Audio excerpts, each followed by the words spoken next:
یہ جو 24 نومبر کی جو ڈیٹ ہے، اس سے پہلے ڈیٹ دینے کے مسئلے پہ آپ کی پارٹی میں کافی متضاد آ رہی تھیں، اور آپ کے کچھ ساتھی کہہ رہے تھے جی کہ جو سوابی کا جلسہ تھا اس میں اعلان ہونا تھا، تاریخ کا نہیں ہوا، پھر اعلان ہو گیا۔ تو جو علی امین گنڈا پور صاحب ہیں، انہوں نے 9 نومبر کو کیا کہا، ذرا سنیں وہ کیا کہہ رہے ہیں۔ نومبر کے مہینے میں عمران خان ہمیں کال دینے والا ہے، وہ کال یہ ہوگی ہم تب تک واپس نہیں آئیں گے جب تک ہم عمران خان کو رہا نہیں کریں گے۔ عمران خان سن لو، یہ تمہاری عوام تمہاری فائنل کال کی تاریخ کی انتظار کرے گی۔ اچھا، یہ فائنل کال ہے، اس کا کیا مطلب ہے؟ فائنل کال یہ جی کہ ہم لوگ یہاں پہ دیکھیں جو ہمیں دیوار کے ساتھ لگایا گیا ہے، ابھی جو آپ عدالتی نظام کے حوالے سے بات کر رہے تھے، متعدد کیسز ہیں، ہر کسی پہ ہمارے کیسز ہیں، ورکرز پہ، ہر لوگ جس عدالت میں جاتا ہوں وہاں پہ ہمارے ورکرز کے خلاف، غریب لوگوں کے خلاف غیر بالکل بوگس کیسز کیے ہوئے ہیں۔ ان کیسز کو ختم کریں اور فریش الیکشن کے لیے آئیں، آئین اور قانون کی بالادستی ہونی چاہیے، ہیومن رائٹس کو رسپیکٹ کریں، اس کا احترام کریں۔ یہ وہ کال ہے وزیر اعظم عمران خان صاحب کو جو ایک بوگس کیس میں ان کو اندر رکھا ہوا ہے، وہ ختم کریں۔ یہ وہ کالز ہیں جس کے اوپر ہم لوگ انشاءاللہ کریں گے، اور جو جس طرح میں نے ابھی آپ نے جو سوال کیا اور میں نے جواب دیا کہ اپنے ساتھیوں سے بھی جا کے ہم لوگ مشورہ کریں گے کہ جو ان کے احکامات آئیں وہ ہم لوگ اس پہ منوان انشاءاللہ کریں گے، ایکسیکیوشن کریں گے۔ کیا یہ درست ہے کہ بانی تحریک انصاف عمران خان صاحب جو ہیں وہ اب چاہتے ہیں کہ تحریک انصاف ڈو اور ڈائی، مارو یا مر جاؤ کی پالیسی پہ چلے؟ ہم لوگ تو ان کا دیکھیں میر صاحب، ہم لوگ تو پی ایم عمران خان صاحب کی جس انسٹرکشنز آتی ہیں اسی بھی چلتے ہیں۔ سوابی کے جلسے میں جب تک ان کی انسٹرکشنز نہیں آئی تھیں کسی کے پاس اتھارٹی نہیں تھی۔ مجھے پتہ ہے میری ابھی 2 مہینے سے ملاقات نہیں ہوئی ہے، تقریباً میں آپ کو بتا رہا ہوں یہ ہوگا جون کا مہینہ، مئی جون میں تھا یا اس طرح کوئی تھا، اور اس وقت میں سیکریٹری جنرل تھا۔ تو پی ایم عمران خان صاحب سے میں نے پوچھا، میں نے کہا سر ہم لوگ کال دیں اسی طرح کی؟ انہوں نے کہا نہیں، وہ کال میں خود دوں گا۔ بالکل ٹھیک ہے سر۔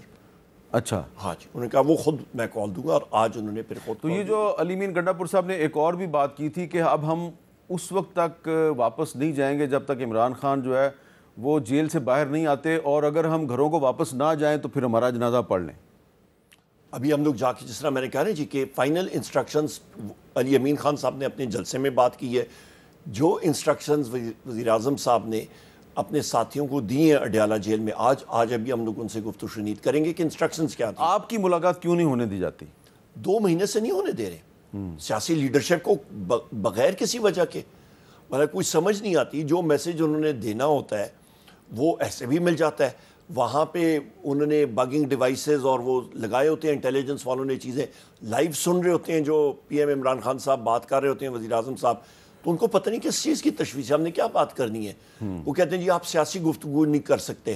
تو میں نے کہا ہم لوگ یہاں پہ کوئی چھولے بیچنے آئے ہوئے ہیں کہ ہم لوگ سیاسی گفتگو نہیں کریں گے؟ برا نہ منائیے گا، چھولے بیچنا کوئی بری بات ہے؟ نہیں، چھولا بیچنا بہت اچھی بات ہے، پر ہم لوگ چھولا بیچنا ایک بڑا مہذب کام ہے، پر ٹائم ضائع کر کے ہم لوگ وہاں پہ چھولے بیچنے والے لوگ جو ہیں ان کے بڑے فین ہیں، خود میں چھولے بیچنے والے بہت سے لوگوں کا بہت بڑا فین ہوں، ان کے چھولے جا کے کھاتا ہوں میں۔ نہیں، چھولے ہمیں بھی بڑے پسند ہوتے ہیں، اور الیکشن میں ہم لوگ چھولے اور گڑ اور یہی چیز جس پہ ہم لوگ کیمپین کرتے ہیں، یہی چیز ہوتی ہے جو ہمیں چلاتی ہے۔ پر جب اڈیالہ جیل میں ہم کسی سیاسی لیڈر سے بات کریں گے تو یا موسم کا حال پوچھنے تو نہیں آ رہے ہیں، یا وہاں پہ اچھا، یہ جو آپ نے پارٹی کی سیکرٹری جنرل شپ چھوڑی تھی وہ تو آپ نے عمران خان صاحب سے مشورے کے بعد چھوڑی تھی؟ میں نے بالکل جی، میں نے کی تھی۔ اس کی وجہ یہ ہے کہ میں آپ کو جس طرح آپ سے بات کی ہے، میرا 95% ٹائم تو ان عدالتوں میں لگ رہا ہے۔ تو جو کام انسان کا ہوتا ہے سیکرٹری جنرل کا، بہت زیادہ ایک انوالوڈ کام ہے، بہت زیادہ آپ کہہ سکتے ہیں کہ پیچیدہ کام ہے، تو وہ میں الیکشن کے بعد میں دیکھ رہا تھا کہ وہ چیز میں کر نہیں پا رہا تھا۔ اچھا، یہ ویسے آپ کے عہدے کا تقاضا تو نہیں ہے، لیکن آپ کی جگہ پہ سلمان اکرم راجہ صاحب آئے ہیں، تو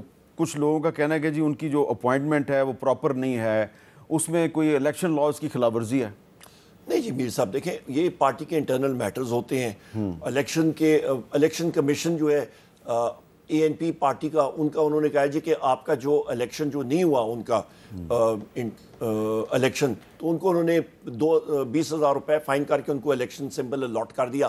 ہمیں انہوں نے کہا جی کہ آپ کا انٹرا پارٹی الیکشن جو ہے ہم لوگ نہیں مانتے ہیں، 1 بار نہیں، 2 بار نہیں، 3 بار نہیں، باقی پارٹیوں کا ان کے لیے دوسرا قانون ہے، ہمارے لیے دوسرا قانون ہے۔ یہ تو بات پھر درست نہیں ہوئی۔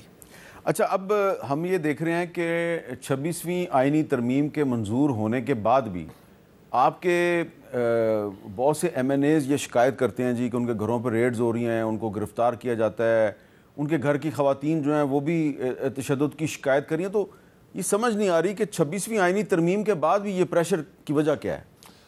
ہماری جی انیکا بھٹی صاحب ہیں اور شوکت بھٹی صاحب کی ہمشیرہ ایم این اے، ان کے گھر میں اور ان کے والد صاحب کے ساتھ، ان کے بھائیوں کے ساتھ جو سلوک ہو رہا ہے آپ سوچ نہیں سکتے ہیں. ہمارے باقی ساتھی بھی جو ہیں، ہمارے احمد خان بچر صاحب ہیں اپوزیشن لیڈر، ان کی فصل انہوں نے اٹھا کے لے گئے، لوگوں کو اینٹی کرپشن کے فضول کے پرچوں میں ان کو مبتلا کیا ہوا ہے. ہمارا کوئی ایم این اے نہیں ہے جس کو پنجاب کا اینٹی کرپشن اسٹیبلشمنٹ کا پرچہ نہ دیا ہو، جن کے خلاف کیسز نہ دیے ہوں، اور بوگس کیسز. کسی کے خلاف کوئی چوری کا ڈال دیا، کسی کے خلاف کچھ ٹریکٹر کا ڈال دیا، اس طرح کے کیسز میں ان کو مبتلا کیا جا رہا ہے، ان کے اوپر پریشر ڈالا جائے. اچھا، ایک ایم این اے ہیں آپ نے ان کا نام نہیں لیا، میں بھی نام نہیں لیتا. وہ یہ کہتے ہیں جی کہ مجھے یہ پریشر دیا جا رہا ہے کہ جی آپ پارٹی میں فارورڈ بلاک بنائیں قومی اسمبلی میں. ایسی بھی کوئی بات ہے؟ بالکل، یہ لوگ یہ تو ہر حربہ استعمال کر رہے ہیں، اور اس میں برملا کہتا ہوں انٹیلیجنس ایجنسیز والے انوالوڈ ہیں. ایک بار ہم لوگ اڈیالہ جیل میں گئے تو انہوں نے جب یہ بات کہی مجھ سے کہ جی آپ وزیر اعظم عمران خان صاحب سے سیاسی گفتگو نہیں کریں گے، تو میں نے کہا جی جو ادارے جو لوگ کر رہے ہیں سیاست میں مداخلت، وہ اسٹیمپ پیپر پہ لکھ کے دے دیں کہ ہم لوگ سیاست میں انوالومنٹ نہیں کریں گے، مداخلت نہیں کریں گے، ہم بھی سیاسی گفتگو نہیں کریں گے. تو یہ حالات ہیں جی اس وقت معاشرے میں اور پارلیمنٹ میں، ہر جگہ میں. وہ لوگ تو چیخیں مار رہے ہیں بیچارے، ان کی فیملیز کو زد و کوب کیا جا رہا ہے، ان کے کاروبار کو برباد کیا جا رہا ہے. گھر کے اندر جا کے خواجہ شیراز صاحب کو جس طرح اٹھایا گیا، ملتان وہ گئے، ان کو ادھر ہی آ کے انٹیلیجنس والوں نے اٹھایا اور زد و کوب مطلب ان کو لے گئے، سیلمنٹ ڈالا. جب ٹھیک ٹھاک ہم نے ان کو کہا گیا کہ آپ اپنی سیٹ سے استعفیٰ دے دیں، ہم آپ کو دوبارہ الیکٹ کروا دیں گے. مطلب وہ ڈٹے ہوئے ہیں الحمدللہ. اچھا، وہاں جی ڈٹے ہوئے ہیں.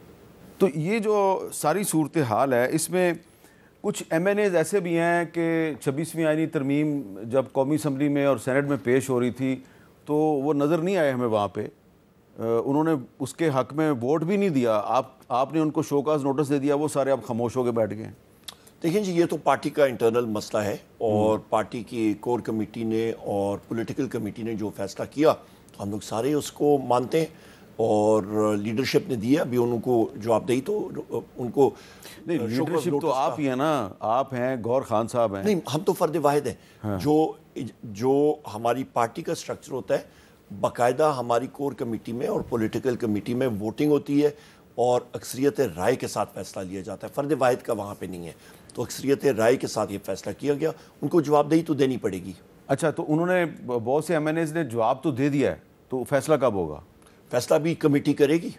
اچھا جی. تو یہ آپ ویسے خود سیٹسفائیڈ ہیں؟ کیونکہ مجھے آپ کی وہ تقریر یاد ہے جو آپ نے لیٹ نائٹ کی تھی قومی اسمبلی میں 26ویں آئینی ترمیم کی منظوری کے بعد، اور آپ نے وہ پورے حالات بتائے تھے کہ جن حالات سے آپ اور آپ کے ساتھی گزر رہے ہیں. تو اس تقریر کو سامنے رکھیں اور پھر آپ کا جو شوکاز نوٹس ہے اس کو سامنے رکھیں تو کنٹراڈکشن نظر آتی ہے. میر صاحب دیکھیں، شوکاز نوٹس کا پارٹی کا ایک طور طریقہ ہوتا ہے. جواب دہی ان کو دینی پڑے گی، یا وہ سیٹسفیکٹری ہوگی تو ویل اینڈ گڈ.